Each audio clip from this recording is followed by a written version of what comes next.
Hi and welcome to my channel. Today's video is part 4 of the Sherman Firefly build, and I'll be covering dry mud and dust effects on the lower hull using acrylic paints and pigments. The effect I'm trying to achieve on this vehicle is a dusty and dry dirt effect on the lower hull and the running gear.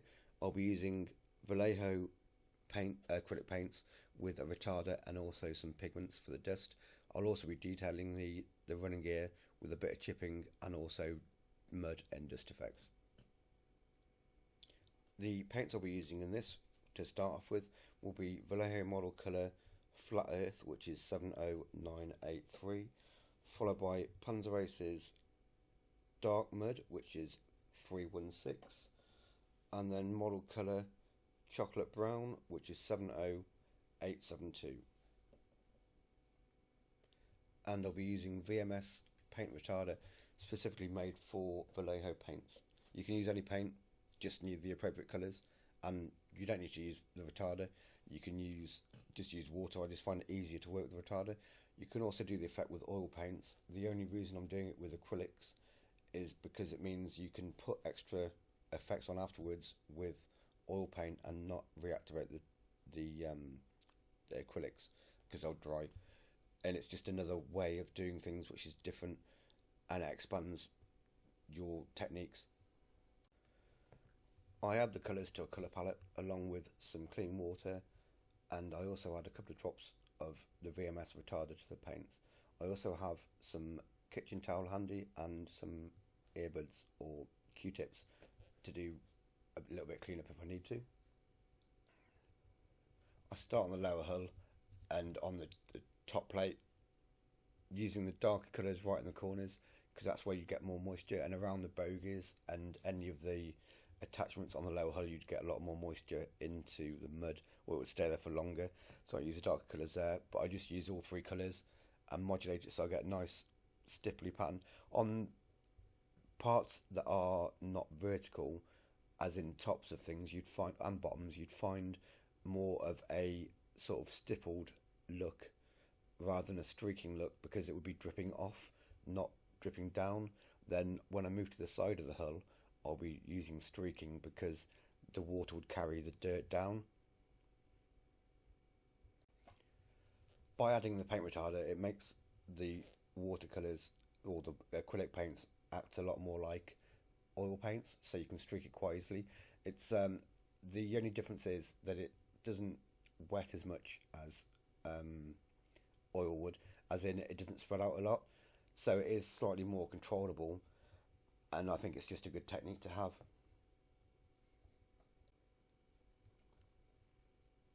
That's the look that I'm sort of going for. I might need to go back over it again later when it's dried. It does take a little longer to dry with the retarder in, but once I've done the top plate, I'll move down onto the lower hull. On the lower hull, like I said before, I use vertical motion, streaking it down, just trying to get modulation in the colour and a nice streaking effect. Concentrating the darker areas again near the bogie mounts and the transmission cover and the rear return roller cover, and just streaking it down using the water to blend the colours in, just making a nice streaking motion. And then I also use the brush to remove some of the paint because I still want the actual hull colour to show through, just to give it a bit more interest, but just vary the paint colour and just modulating it basically in a streaking motion. I'm using a flat brush. It's just a generic cheap brush. It's probably about a centimetre wide, about half an inch. It's not very big, just lets you get into the little areas as well.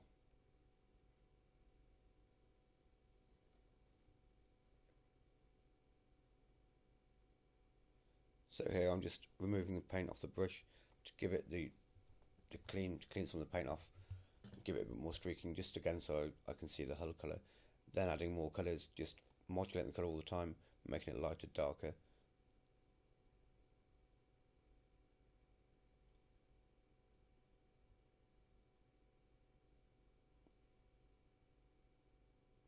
You could use two brushes, have a clean brush and a dirty brush, or one to put it on, one to take off. I just use the same brush. Again, you'd probably see more dirt and dust towards the rear of the tank because of the motion of the tracks. All the dirt will be picked up towards the rear and it'll be dropped off onto the side of the tank nearer the back. So I'm taking more of the streaking effect off the front and leaving more on the rear. You probably get quite a large amount around the front end as well because it's going through ditches, and also you get leaves and stuff and grass attaching to the front by the transmission, but just modulating it as I go along. And here I'm just tidying up the effect, going back over the top, adding some more colour, a bit more modulation, just making sure I'm happy with the end result. Like I say, it will take a while to dry because of the retarder in it, but I just tidy at the top, move back onto the side, and then move it round to the other side. And that's the kind of thing I'm looking for. Again, I can always go back over it again later and just not redo, but just enhance the effect. You've got to be careful with acrylics because obviously you can't take it off, so you've got to be confident with what you've done and just make sure you're happy with it. So while I wait for that effect to dry before I can continue with pigments, I start applying the detail painting to the road wheels or the bogies. I've painted the rubbers on the road wheels with dark rubber, and now I'm going to chip the skid plates, which I'm using the normal rusting colours, which are silver, dark chocolate brown and dark rust. The details of the paints are in the description below. I'm using an old plastic lid to put the paint on. I don't want to use a wet palette because I want the paint to be quite dry as I'm going to be chipping with a sponge. I mix the dark chocolate brown with the silver and I chip this colour on first because the tracks will remove the paint from the skid plate and also the roller, and then afterwards I'll go over on the less exposed parts and sponge again with the dark rust colour. I'll also continue this effect onto the front sprocket and the rear return roller, but I'll go over that shortly.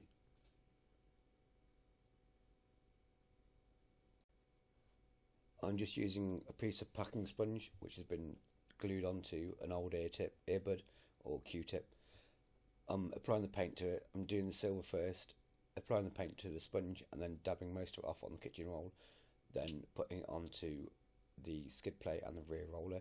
It's not doesn't need to be too chipped because it's going to be gone over with rust colour, so it doesn't have to be completely dry. It can be slightly wet, but you want to get most of the paint off the sponge. I do all 6 of the bogies and then I'll move on to the return roller and the sprocket.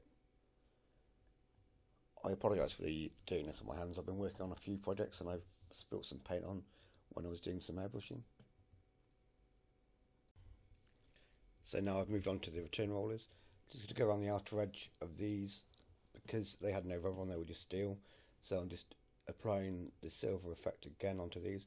You wouldn't get a lot of rust on because they're going to be in constant contact with the tracks, and also I wouldn't imagine you'd get a lot of old rust. You're more likely to get new rust due to the same fact. But I'll go with both of the return rollers in the same way, just removing most of the paint, trying not to get too much on the edge. It's not so bad if you do because you would get wear on the edge as well, but you want to try and keep the effect on the top. Then I move on to the dry sprockets. In this case, I do it in reverse. I put the rust colour on first because they'll be worn away on the top part because there's more contact. So I'd use the rust colour first, just working on the teeth on the inside and the outside and both sides of both of the dry sprockets. Then I leave those to dry and move back onto the bogies. I repeat the previous process, but I'm using the rust colour this time and applying it where there'd be less contact, so on the edges of the skid plates and the front-ish and the area where it slopes away from the top, but I'm removing more of the rust colour from the sponge because I want more of a chipped effect.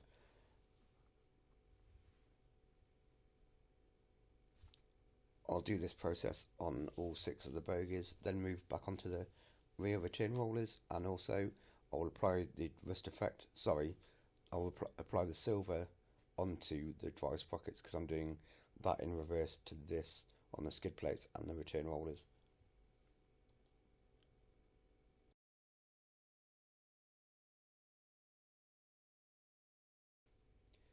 Here are some close-ups of the finished bogies.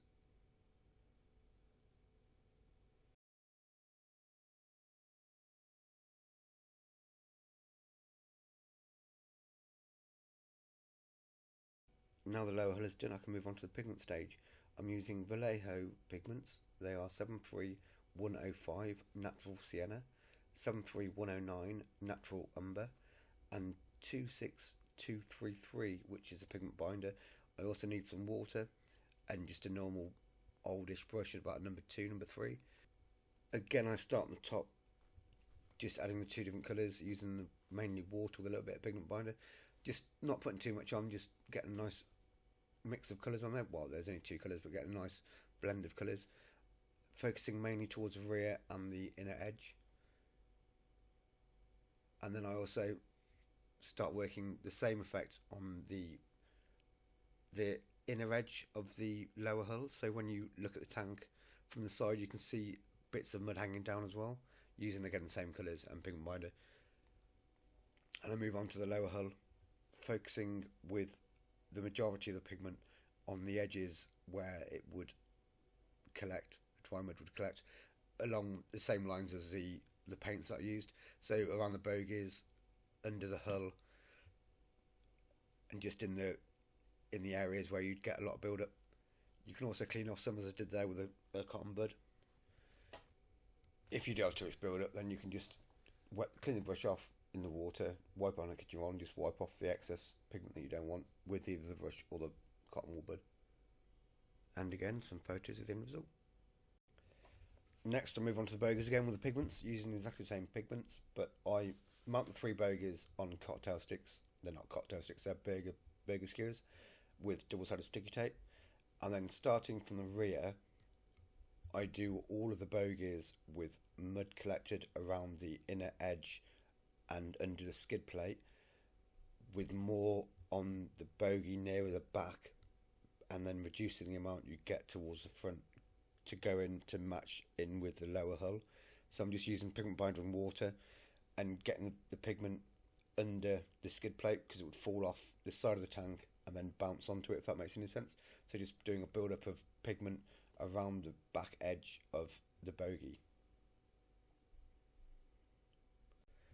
I also add some pigment to the inner side of the dry sprockets. You get a little bit of build up around there, so when you're looking at the tank from the side, you're taking photos, you can see the inner of the sprockets. And some close-ups of the end result.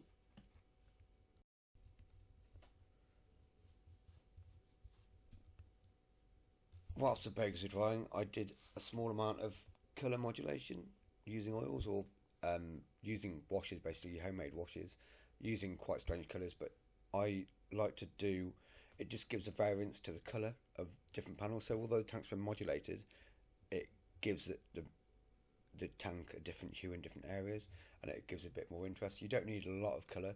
You can use shop bought pigments, but I normally just use oil paint watered down with white spirits and just put a small amount on, and it makes a big difference to the overall colour of the tank. You don't really see, when you put it on, you shouldn't see the colour. You can see me removing some here, but you shouldn't really be able to see the colour. It's just to give it a very faint change of hue, and if there's not enough on, you can change, you can add more, or even a different colour once it's dry. It's just to give the tank a bit more variation in colour, and it helps to blend in the chipping.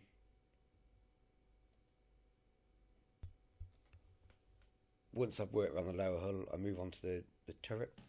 I also use, after this I'm going to do some pin washing once it's dried, and I use a dark brown pin wash to go over the wooden handles on the tools to give them a little bit more depth, and then I'm going to dry brush them as well later on. But the oil washes and stuff, you can use the pin wash, not the pin wash, yes, pin wash, sorry, as a bit of a dirtying up coat. So if you've got any vents you need darkening, you can use it on there. I just love using oil paints, they're so versatile. For example here, the oil washes, using different colours, it just gives the rear box a lot more depth, and it just looks more interesting.